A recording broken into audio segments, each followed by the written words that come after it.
Hi అండి, అందరికీ నమస్కారం. నేను మీ హరి విశ్వనాథ్, ఎఫ్టీపీ న్యూస్. సీతంపేట గ్రామంలో పిడుగుపాటుకు పూరి గుడిసె దగ్ధమైంది.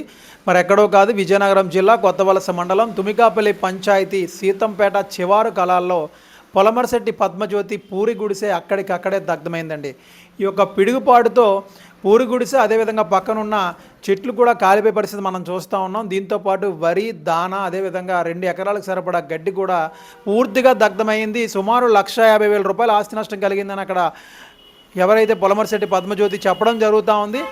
అదేవిధంగా సంఘటనా స్థలానికి స్థానిక ఫైర్ స్టేషన్ కూడా వచ్చి వెంటనే మంటలు అదుపు చేసే ప్రయత్నం చేశారు. స్థానికులు కూడా అందరూ వచ్చి మంటలు అదుపు చేసే ప్రయత్నం చేశారు. కానీ ఏమాత్రం కూడా మిగలలేదు, అంతా బూడిదమయమైంది. అయితే ఇదే విషయంలో స్థానిక మాజీ సర్పంచ్ పిల్ల అప్పలరాజు, అదేవిధంగా వార్డు సభ్యులు బీడీవీ ప్రసాద్ వచ్చి సందర్శించడం జరిగింది.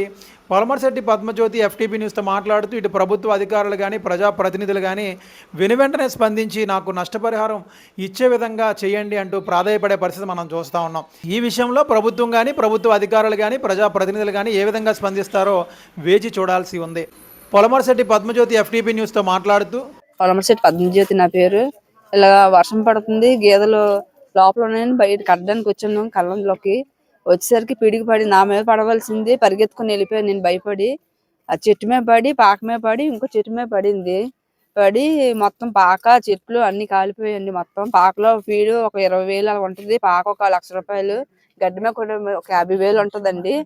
ఆ మొత్తం 1,50,000 దగ్గర నష్టం జరిగింది మాకు. మేము దీని మీద ఆధారపడి బతుకుతున్నాం. ఉదయం లేసి గేదెలతో మేము ఉన్నాము.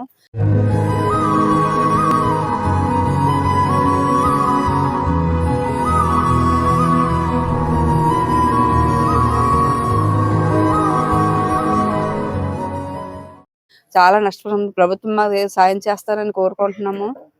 చూస్తూనే ఉండండి ఎఫ్టీపీ న్యూస్. మరిన్ని వివరాలతో మేము ముందు ఉంటాం.